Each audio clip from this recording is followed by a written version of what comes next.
Assalamualaikum warahmatullahi wabarakatuh. Halo guys, kembali lagi bersama saya Bobby Herian. Tadi kita bahas tentang tentang kubu 03, itu tim dari Ganjar Mahfud. Yang mana tagline itu kan adalah lanjutkan dan perubahan.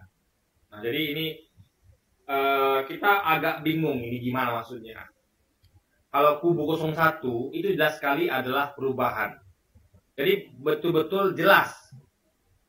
Ia melanjutkan adalah yang berupa kebutuhan. Jadi petanya jelas. Jadi kubu 01 ini, Pak Anies ini ya, itu memetakan masalah negeri ini jadi dua. Menjadi mana yang kebutuhan, mana yang keinginan. Nah, kita sekarang berada pada posisi yang urgent, yang mana kita tuh harus fokus pada kebutuhan. Karena kita hidup tuh begitu guys. Jadi jangan keinginan itu melampaui kebutuhan.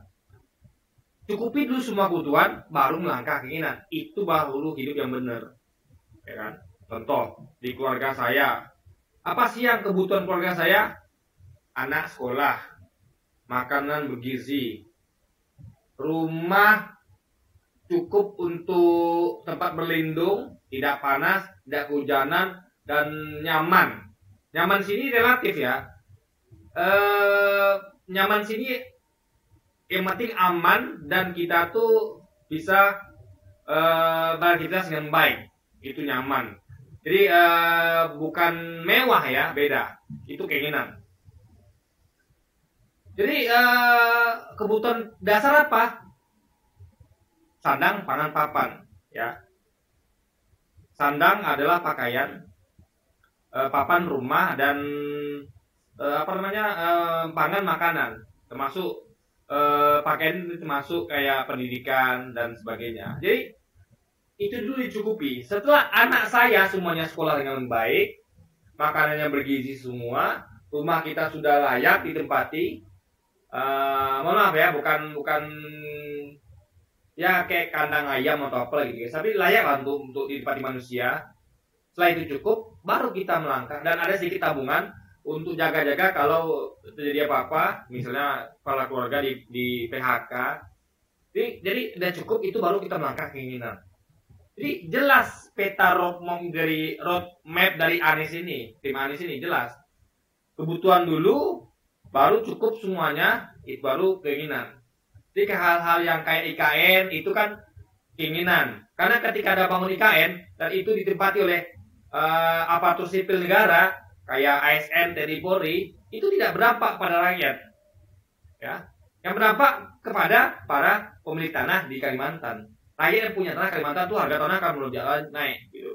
Jadi mereka diuntungkan kenaikan harga tanah, bukan kesejahteraan.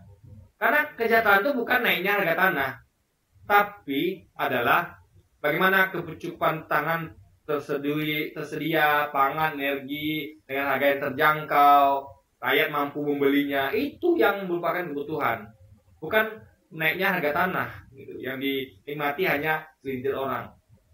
Bagaimana dengan nasib orang di Sumatera, di Jawa, di Sulawesi, Papua, NTB, NTT, Bali dan sebagainya, bagaimana? Ya.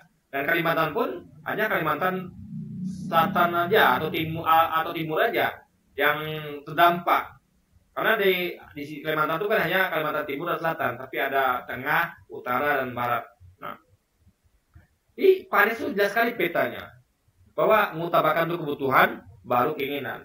Meskipun kebutuhan itu mungkin makan waktu cukup lama, yang penting jelas arahnya guys, roadmapnya jelas. Itu yang kita inginkan, ya kan? Sehingga kita tuh tidak lagi nambah hutang gitu. Hutang itu udah cukup besar guys.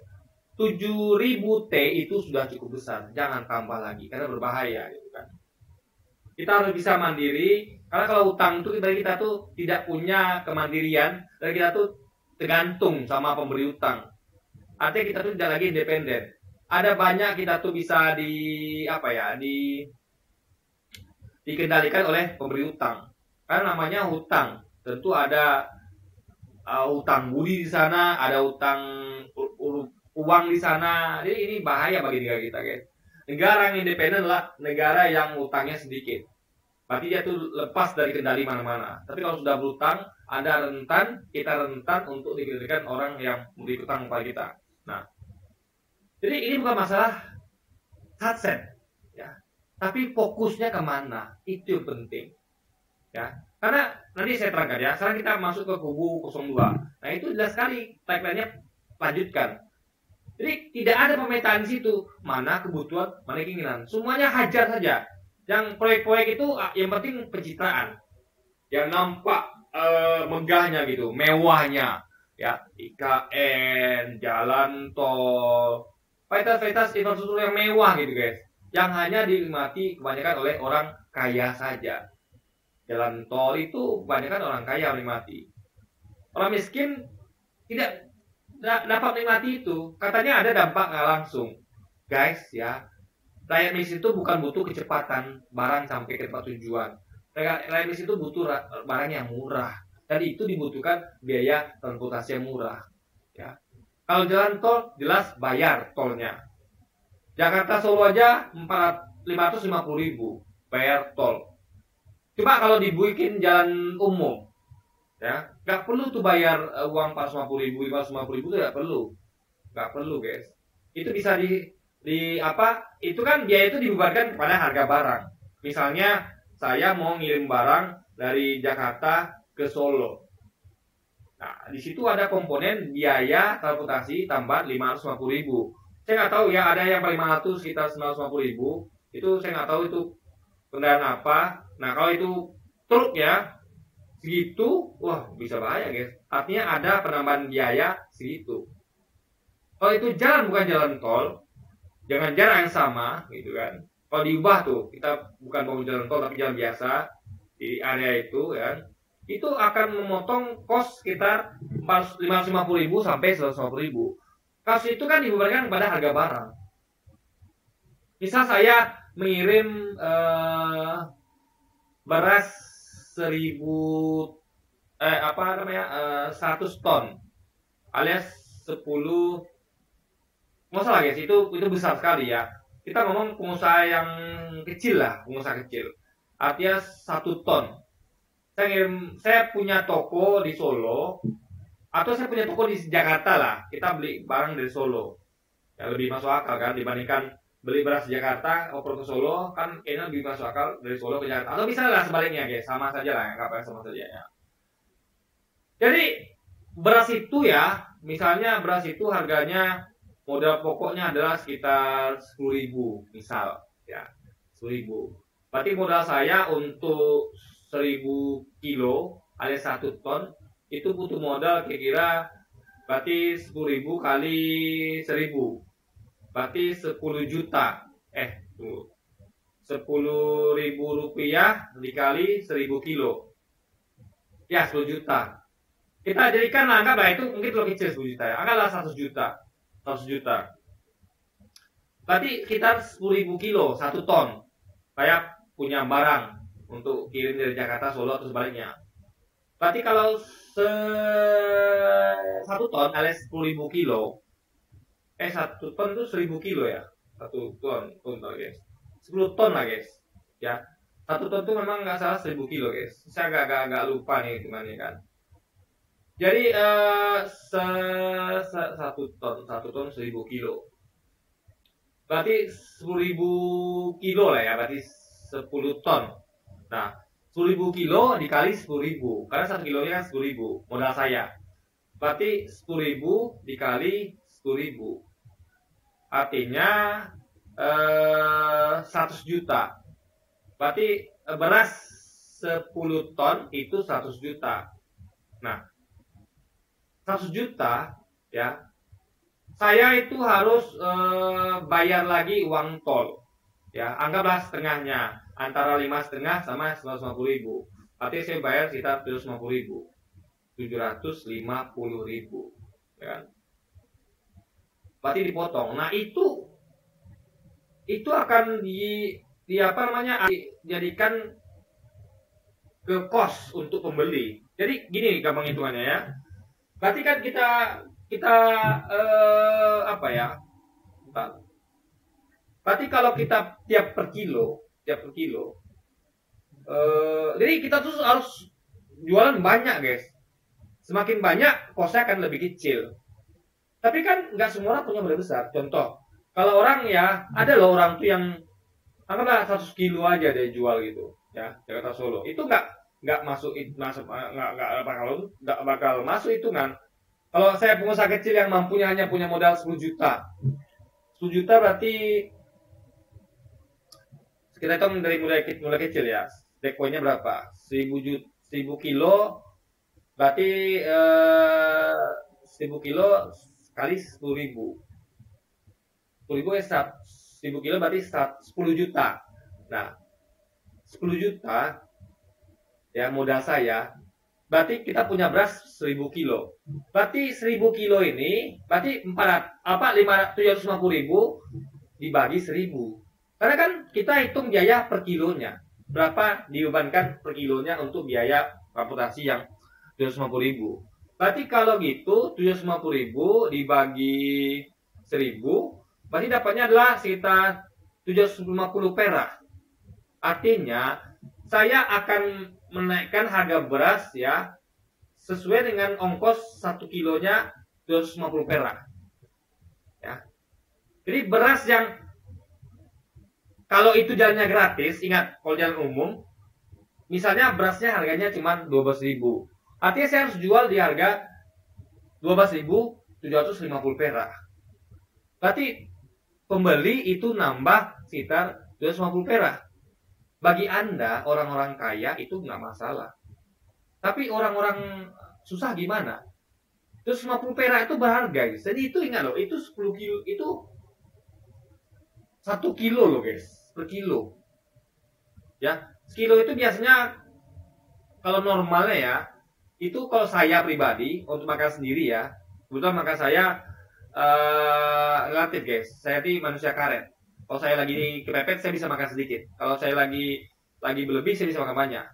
Tapi rata-rata kalau sekilo itu ya, normalnya saya bisa habiskan dalam waktu sendiri ya. Itu kurang lebih sekitar 3 hari. Udah sampai bahkan guys, 2,5 hari sekilo bagi saya sendiri. Ya, kalau hemat saya bisa mungkin ya sekilo 3 hari, mungkin lebih. Tapi normalnya nggak sampai 3 hari guys, sekilo untuk makan saya sendiri. Nah, itu bebannya adalah selisih 250 perak. Anda bayangkan, dikali berapa? Coba. Kalau 10 kilo. Dan ingat ya, orang itu biasanya kalau jualnya per kilo lebih mahal lagi. Biasanya lebih mahal lagi. Jadi biasanya makin kecil kiloannya itu akan lebih mahal lagi bayarnya. Ya kan, Anda bayangkan itu guys ya. Bisa jadi sekilo itu lebih dari 250 perak untuk bayar kos itu. Ya kan? Karena ada biaya lain, yaitu biaya jual eceran namanya. Nah, jadi kita masuk aja lah komponen 250 perak tadi. Jadi intinya adalah itu harus ditambahkan ke dalam kos. Gitu. Nah, makan rata-rata Indonesia itu yang normal ya. Sebulan itu ya, saya yakin kalau sendiri itu 10 kilo tuh guys, apa ya, menurut saya itu cukup nggak cukup. Kalau saya ya, nyamannya ya, itu kalau bisa di antara 10 sama 15 kilo sendiri. Itu baru nyaman. Kenapa? Karena kita nggak semua orang tuh kerjanya santai. Nggak semua orang tuh kerjanya depan komputer. Gak semua orang juga kerjanya 8 jam. Enggak, banyak orang tuh yang kayak buruh kasar, kayak buruh tani, kuli, nelayan. Yang itu butuh stamina, butuh karbohidrat, butuh energi. Mereka ini makannya banyak guys. Karena untuk mengganti energi yang hilang. Itu nggak bisa. Sama dengan orang yang kerjanya mungkin cuma di kantor 8 jam. Yang nggak keluar keringat beda. Yang di AC itu beda. Nah, rakyat kita kebanyakan petani, nelayan, buruh, kebanyakan. Sehingga makan itu tentu jangan kita hitung tuh yang normal, tapi sedikit apa guys. Karena kalau rakyat makannya aja itu kurang energinya, mereka kan kerja kepayahan. Kasian kita dengan rakyat guys. Nah, jadi Anda bayangkan, jadi anggaplah 12 kilo lah sebulan, ya kan? Artinya 12 kilo dikali 750 perak. Artinya sekitar 7.500 kali berapa itu ya? Itu baru, jadi 7.500 ditambah 1.500 berarti sekitar 9.000 guys. Itu baru dari beras saja ya. Belum lagi minyak gorengnya, belum lagi cabenya, belum lagi dagingnya, belum lagi susunya. Anda bayangkan, baru dari komponen beras saja sudah 9.000 rupiah ya dibayar rakyat, mengurangi mengurangi isi dompet rakyat 9.000 rupiah. Bagi orang kaya 9.000 rupiah itu kecil, bagi rakyat kecil itu besar guys. Karena rata-rata orang kadang sehari itu pendapatannya nggak sampai 9.000 orang kecil itu ya. Atau bahkan habis dalam sehari 9.000 itu, Anda bayangkan. Jadi itu baru beras, belum lagi yang lain. Semua barang dikirim itu akan nambah kos gitu guys, lebih. Nah. Jadi ini memberatkan rakyat kecil ya. Ingat, ada kos yang dibayar tiap jalan tol. Tiap lewat jalan tol ada kos dibayar. Dan itu dibebankan kepada rakyat. Jadi transportasi umum.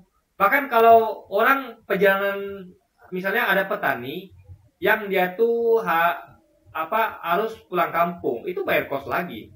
Atau dia mungkin ada urusan ke daerah lain, bayar lagi tol, kena kos lagi. Jadi kos di mana-mana guys. Sementara gaji nggak naik-naik, pendapatan tetap, ya kan? Sementara harga barang melonjak, itu harga barang melonjak itu karena ongkos transportasi yang nambah tadi, yaitu dari biaya tol. Kalau jalan umum kan gratis guys, gitu. Nah, kita nggak ngomong jalan tempuh ya, karena kan bisa jalan tol tuh dibuat dengan area yang sama, digratiskan. Jadi jalan biasa kan bisa.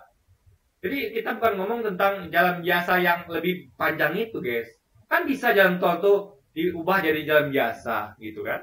Cuman bedanya pemerintah nggak dapat untung di situ. Ya, betul-betul murni sama seperti umpamanya jalan lainnya, jalan biasa lainnya gitu kan. Itu. Jadi kita nggak ngomong tentang, oh kan ada jalan umum itu kan lebih jauh, bukan itu masalahnya. Kita maunya jalan tol tuh diubah jadi jalan biasa. Jadi kalau mau dipaksa bangun jalan tol, ya bangun swasta lah, jangan pakai uang pemerintah gitu guys. Jadi arah dari 03 ini kemana? Arah 02 ya, itu jelas. Jadi 01 dan 03 sama-sama jelas. Cuman 03 permintaannya nggak jelas. Dia tidak bisa membedakan mana kebutuhan, mana keinginan. Dia betul-betul semuanya tuh kebanyakan keinginan saja guys. IKN itu keinginan, jalan tol itu keinginan, bukan kebutuhan. Kebutuhan kita tuh bukan IKN, tapi pembangunan kota-kota merata di Indonesia dan jalan umum bagi rakyat yang gratis gitu kan. Jadi 03 ini nggak jelas guys. Katanya saya dengar dari Arsyad ini, saya lupa nama beliau nih siapa, Arsyad Rashid ya salah ya, Arsyad Rashid. Itu dia mengatakan apa? Kita nih akan gerak cepat, melanjutkan dan perubahan. Ini maksudnya gimana? Saya tidak saya heran dan saya tidak, karena gini, selama ini tidak jelas patternnya. Kalau Anies kan jelas ada kebutuhan dan keinginan. Mereka ini gimana? Karena di satu sisi kita lihat betapa gencar Ganjar ingin melanjutkan IKN, padahal di sisi lain dia ingin harga kebutuhan pokok murah. Bagaimana caranya? Bagaimana? Jalan tol juga. Bagaimana kita bisa bikin kebutuhan pokok itu murah kalau jalan tol itu masih dibangun pemerintah? Orang harus lewat jalan tol untuk ngirim barang. Itu kos nambah guys. Bagaimana ceritanya? Jadi nggak sinkron. Jadi kata dia satset cepat. Gimana bisa cepat? Kalau memetakan antara kebutuhan keinginannya nggak bisa. Anda mau semuanya itu nggak mungkin. Kebutuhan keinginan nggak mungkin dilaksanakan sekaligus kecuali Anda orang kaya. Harus pilih sesuatu. Ingat, utang kita 7.000 triliun. Bisa dipaksakan kebutuhan keinginan jalan sama-sama bisa. Tapi dananya dari mana? Tentu nambah utang. Prabowo itu lebih fokus ke keinginan dibandingkan kebutuhan. Jadi kalau Ganjar 03 mau dua-duanya, kebutuhan dan keinginan ya sama. Kalau Anies kan kebutuhan nomor 1, keinginan nomor 2. Prabowo 02 itu keinginan nomor 1, kebutuhan nomor 2. Ganjar sama-sama nomor satu kan kebutuhan dan keinginan. Nah, artinya budget Ganjarnya akan lebih bengkak. Pasti itu guys. Kalau begitu pola pikirnya. Prabowo saja yang mengutamakan keinginan saja, mengesampingkan kebutuhan itu udah bengkak dananya. Apalagi ini semuanya mau dipegang, mau dihajar. Itu bagaimana sih tanya? Jadi ini mau nggak mau logikanya akan nambah hutang. Bisa, lebih cepat bisa dua-duanya. Nambah hutang. Sampai ke saya punya problem utang saya 7.000 triliun. Anak saya, anggaplah nggak usah 7.000 triliun, 7 juta lah guys. Kita konversi ke juta. 7.000 triliun berarti anggap 7.000 juta atau berapa ya? 70 juta anggap guys, 70 juta. Saya punya utang 70 juta. Sementara keluarga saya punya kebutuhan. Ini saya punya kebutuhan anak-anak miskin, orang-orang miskin masih banyak, kelaparan masih banyak, harga barang pokok banyak, barang masih banyak. Sama kayak rumah tangga saya, anak saya banyak yang masih putus sekolah, banyak yang anak saya masih nganggur, anak saya banyak yang masih kelaparan. Itu masalah saya, kebutuhan yang harus saya tuntaskan. Sementara hutang saya 70 juta. Saya juga pengen bangun rumah mewah, beli mobil bagus. Nah, kalau Prabowo itu dia lebih penting kan rumah mewah. Jokowi juga kan rumah mewah, mobil bagus. Sementara anak-anak kelaparan, tidak putus sekolah itu agak dikesampingkan dia. Itu saja utangnya 70 juta. Ya, apalagi Ganjar ingin semuanya. Rumah mewah, mobil bagus, anak-anak sekolah, anak-anak tidak kelaparan, anak tidak nganggur. Itu utangnya pasti nambah tuh 70 juta itu. Artinya makin tidak mandiri, makin tidak independen. Rentan dikendalikan oleh asing. Berbahaya karena utangnya kan ke asing. Gitu guys. Nah, ini berbahaya sekali. Makanya Anies itu yang terbaik. Dia bisa memetakan mana kebutuhan, mana keinginan. Jadi yang penting apa bagi saya sebagai keluarga? Utang saya 70 juta. Ya saya harus berusaha lunasi dong. Ya kan utang itu. Jangan nambah utang dong. Yang budget ada di mana diarahkan? Ya jangan bangun rumah mewah dong. Ntar dulu. Rumah mewah, mobil mewah, IKN, jalan tol, nanti dulu. Rakyat dulu yang kelaparan diberesin. Anak-anak stunting diberesin. Agak kebutuhan pokok yang lonjak diberesin.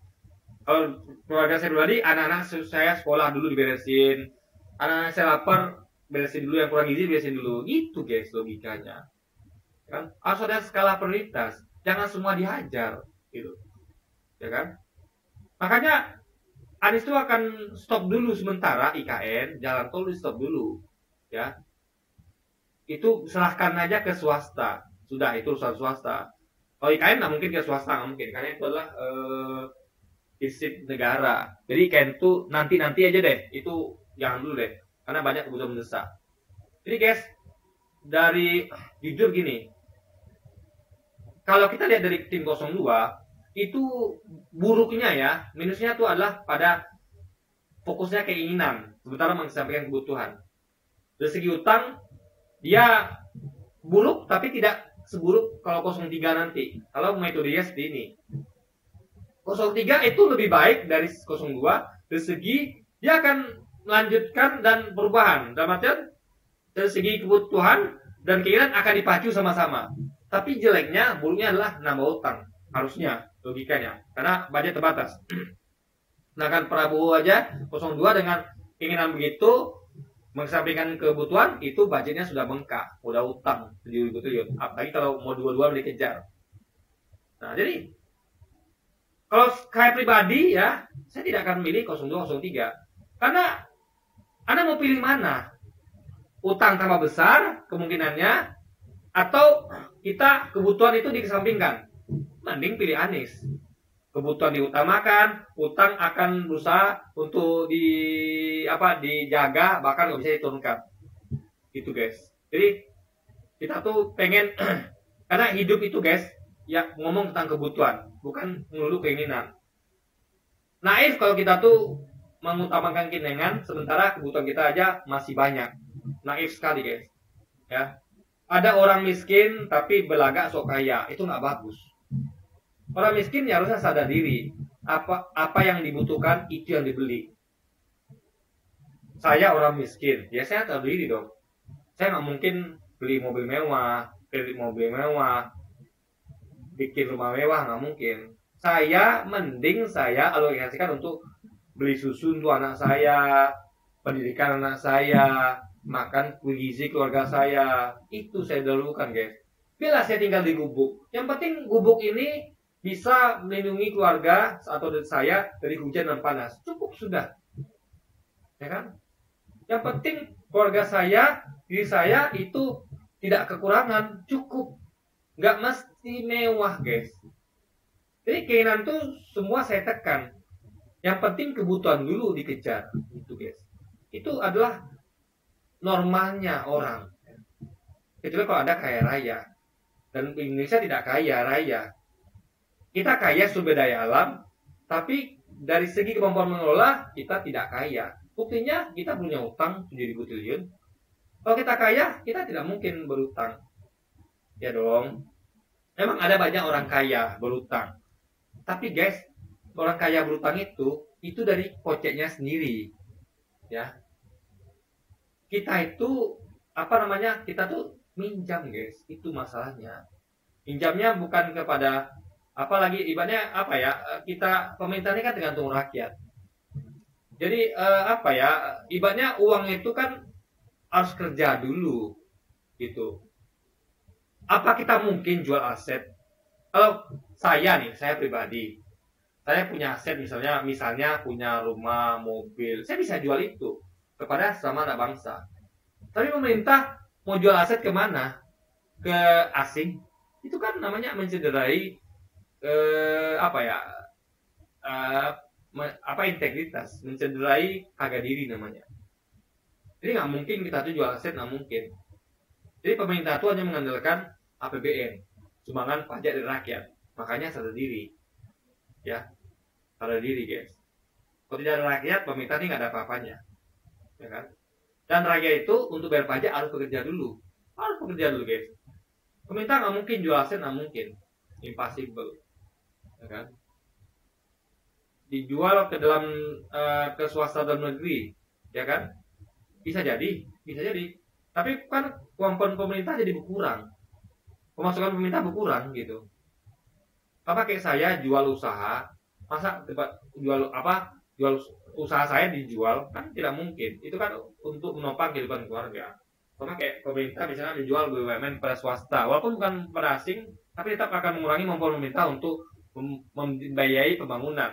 Maka kita aja masih kekurangan dengan berutang, apalagi kalau BUMN itu dijual ke swasta gitu. Nah, bisa dijual ke swasta kalau pemerintah tidak lagi mengutamakan keinginan. Bisa. Karena keinginan itu yang merusak, guys. Ya, keinginan itu yang merusak. Mau semuanya. Ya. Ibaratnya kemaruk, rakus, mau semuanya. Itu nggak mungkin terjadi. Yang bagus adalah utamakan kebutuhan baru keinginan. Bukan dua-duanya dan bukan cuma keinginan saja gitu. Itu poinnya. Oke, jadi mungkin sekian dulu aja video kita kali ini dan sampai jumpa lagi di video-video selanjutnya. Wassalamualaikum warahmatullahi wabarakatuh, guys.